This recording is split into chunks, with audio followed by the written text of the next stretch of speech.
বর্ধমান আর বীরভূমের সীমান্তে জয়দেবে এখানে হচ্ছে 18টি যজ্ঞকুণ্ড তৈরি হয়েছে।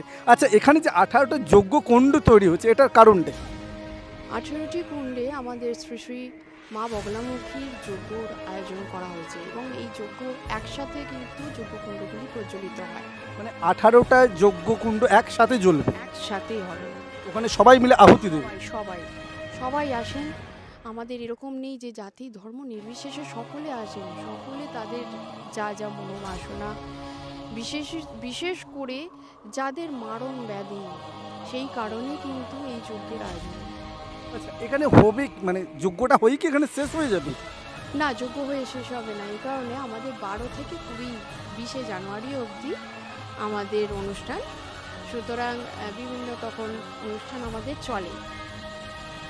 তো নানা রকম অনুষ্ঠান হয়, তা মানুষের বিভিন্ন মানুষের সমাগম হয় দূর দূরান্ত থেকে। তারা আসেন, প্রসাদ পান, সকলে আনন্দ উপভোগ করেন, বাউল হয়, বাউল গান। আচ্ছা, এই যে এত কিছু অনুষ্ঠান হবে, এখানে সাধারণ মানুষের জন্য কি কোনো পরিকল্পনা আছে? যে এগুলো তো হলো আপনাদের অনুষ্ঠানের জন্য আয়োজন করা হবে, বাউল গান, পুরোহিত ডাকা হবে, মন্ত্র পাঠ হবে, যজ্ঞ হবে, আমাদের যে সাধারণ জনতা আছে ওনারা কি সুবিধা পাবে?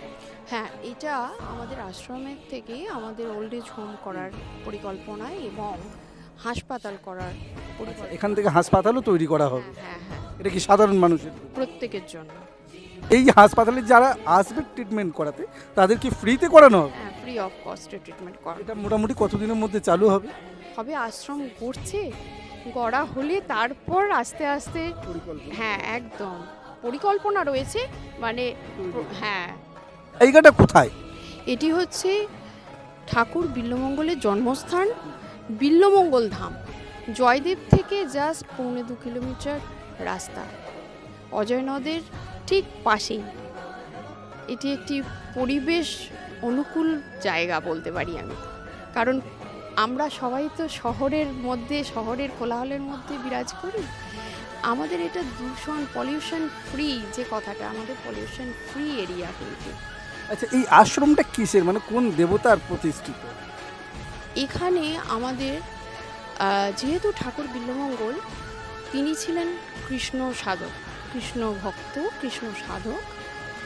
তো সেই কারণে এটি শ্রীকৃষ্ণের স্থান বলে আমরা ধরে নিই।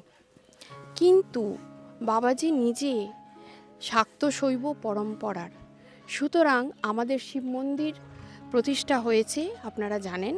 আমাদের এখানে চতুর্বাহু বিশিষ্ট শ্রীকৃষ্ণ মূর্তি আছে, সেটাও সকলেরই জানা। তারা